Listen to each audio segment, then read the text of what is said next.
Hello, and welcome back to Let's Get Lit.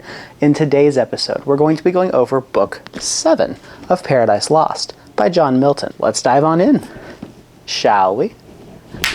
This book starts off with Milton singing praises to Urania again, who originally was a Greek goddess, but Milton is using her more of a Christian angel in this version. He asks her to please help bring eternal wisdom down to him so he can retell it to the audience. We then shift back to Adam and Eve and Raphael in the Garden of Eden. Adam is curious after hearing the story of Satan and his downfall, and all of the evil things that happened up in heaven, and the war and the resolution thereafter. He's curious about Earth and why God decided to make it now out of all of this chaos. So, he asks Raphael very sweetly and very temperately if he may tell Adam and Eve the story of how and why God created the earth and the heavens. It is not to question God's actions or choices by any means. In fact, Adam tells Raphael that the reason he wants to know is so that way he can worship God and sing praises wholeheartedly, now knowing the full story. Raphael answers Adam and says, of course, I would be glad to tell you what happened. He does tell Adam, though he can only tell him a portion of it for understanding, because humans can only process so much. He says he cannot reveal the entire every single instance or detail because some things are only left for God to know. He starts off the story by saying that Lucifer fell from heaven, and after this, the Son returned to the Father victorious with all the other angels. Then, God spoke to his Son. He essentially tells his Son, congratulations, and now heaven truly has its purity of angels residing within it. He then gives command to his Son, and that his Son will go down into the void with all the powers that God has given him and create a new species called man. After that, the Son is to create the heavens. God tells everyone that man will not live up in heaven as this new creation, but in fact, they're going to be living separate on earth. And through trials and tribulations and persistence,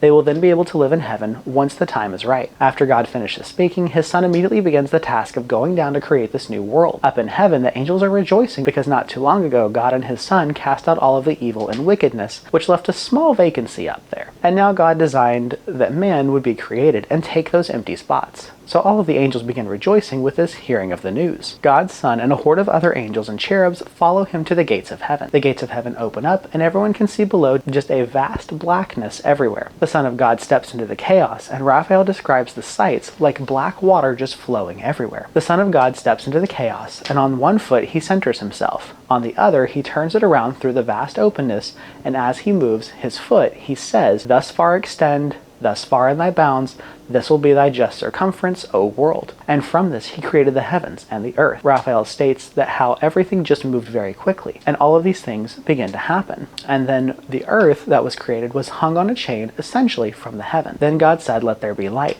And from nothing there came the first ethereal light found. This was quintessentially pure, and it sprung forth from the deep, and it began its journey into the vastness that was forming. God saw that it was good, so he decided to divide the hemispheres of earth into two sections, day and night, and that as the earth was spinning, half of the earth would be in darkness and half of it would be in light, and then he called darkness night and the light day. Raphael states that this did not go unmentioned by anyone else up in heaven. He says that all of the cherubs and angels and everybody else decided that at that moment they were going to celebrate what essentially was the first day and night of heaven and earth, and how they sang wonderful hymns to God the Creator. Next, God creates the firmaments and the waters. And essentially he divides the waters from the waters, which basically just means that God made water on earth, and then he separates that with the firmament of heaven. So he's dividing everything up just to make sure the water doesn't just float away. This also helps remove chaos from interacting with the planet. After this is done, everyone again celebrates for what has been created. Next, God said, let there be land. And as soon as he utters this phrase, land starts to appear from the waters, and all of the mountains and valleys and hills and everything else takes its form. Raphael goes on to describe all of the beautiful mountaintops, the valleys, and all the crags and everything else that has been created. Then God says, let the earth put forth their verdant grass, herb yielding, and fruit trees yielding fruit after her kind, whose seed is in herself upon this earth. As soon as God says this, the entire earth, which at that point had just been barren, turns into beautiful shades of green. And Raphael states that all throughout the earth, grasses and trees and fruits and flowers and everything in between starts to make its way through and populate the earth with all of its beautiful sights and smells. Raphael states that it truly is paradise, even though no gods have reigned there before or anything like it afterwards, and that man still has not been created yet. Raphael states that this is the end of the third day, and everyone continues to rejoice and sing songs for the Creator and this creation. On the fourth day, Raphael says that God creates the sun and the moon. He states that first God creates all of the stars that line the firmaments of heaven, and he says that all of these stars are very thick and it's very beautiful. Raphael then goes on to describe what the purpose of each of these giant stars are for. The sun is to give light and warmth and growth, and to help tell the days from the night. The moon is there to absorb the light of the sun, but when during the nighttime, she'll be the one to provide light for the earth. Raphael states that God created these two things to also help man tell time periods, changes of season, and years to make it a lot easier to comprehend. And this is where the fourth day ends. On the beginning of the fifth day, God creates all the creatures that live in the waters and the birds that fly in the air. Raphael talks about all of the dolphins and the fish, from the smallest of small to the largest of all. He even talks about a creature called the Leviathan, which is so large that it looks like land, but when it breathes out seas worth of water. Then he talks about all the different birds that are flying around and how they are all making their nests in the trees. And these are all just beautiful colors and different birds, and he names a few as he does this, and this is where the fifth day ends. Day 6 starts with God commanding that now the earth shall be filled with creatures to adorn it. And from this forth, the earth's great bowels, all of the animals that inhabit the land begin to come out of it and take part of their kingdom. Raphael goes on to talk about the largest of large beasts like elephants and tigers, and even to the smallest of insects like the honeybee and the worm, and even serpents. He notes that with serpents,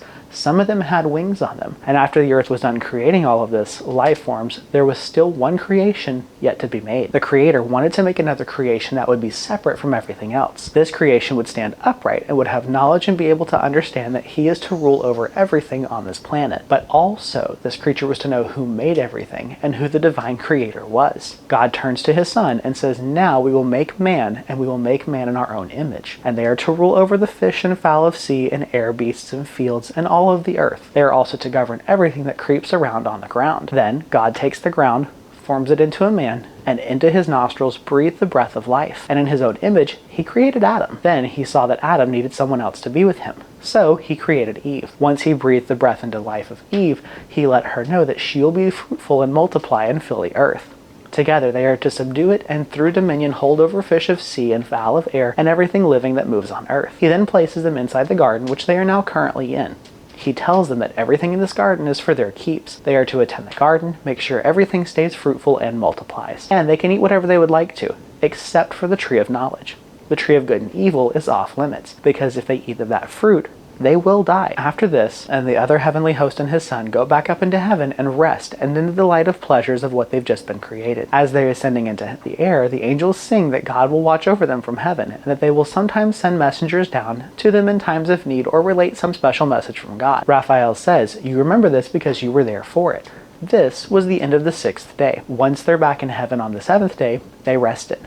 But they didn't rest in silence. Everyone in heaven was full of joy and praise and singing the praises of what God and his son had created. And so, that is the full 7 days of creation. The 7th is just spent praising and singing and relaxing and resting. Raphael tells Adam and Eve, it is your duty to uphold the beauteous things that God hath created for you, and to rejoice in the knowledge and love of God that he has for them, and that they are to multiply and produce fellow worshippers of God and his works. Raphael states that this should suffice the answer for Adam after the question that was asked. He states, is there anything else you would like to know?